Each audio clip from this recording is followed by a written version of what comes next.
नमस्कार दोस्तों, मैं विनोद कुमार एक छोटा सा सवाल लेके आया हूं आज। मिट्टी क्या करती है?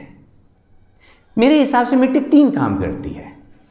बीज को अंकुरित करना, उससे निकलने वाले पौधे को पोषण प्रदान करना तथा जो पौधा उगता है उसकी जड़ को मजबूती प्रदान करना, वो खड़ा रह सके उसके लिए एक मजबूत आधार प्रदान करना।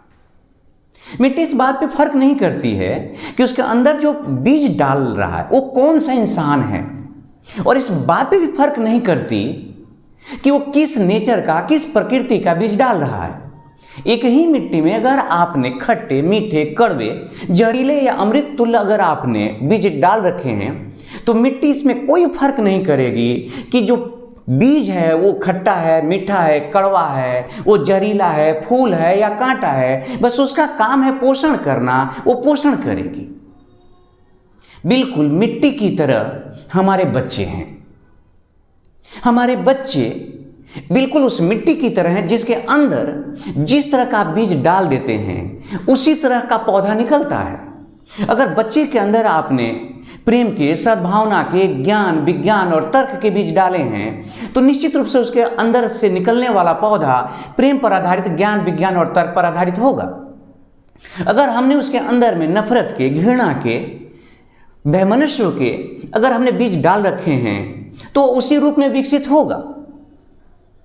और समाज में, देश में भी आप जिस तरह के चाहते हैं पौधा उसी तरह के बीज तो बोने होंगे।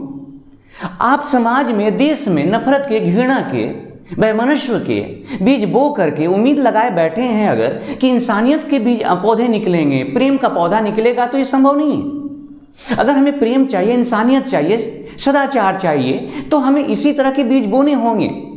देश ही क्यों, पूरे विश्व को जिस चीज की जरूरत उसे महसूस हो रही है, अगर उसको लगता है कि यहाँ प्रेम होना चाहिए, इंसानियत होनी चाहिए, सद्भावनाएं होनी चाहिए, तो आप उसी तरह के बीज बोएं।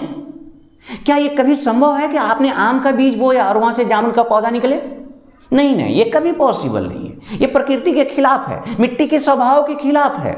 मिट्टी कभी भी बीज की क्वालिटी में परिवर्तन नहीं लाती, बल्कि वो जिस क्वालिटी का भी बीज होता है बस उसे विकसित करती है वो।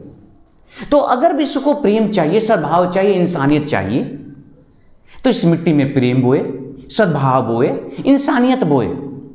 धन्यवाद।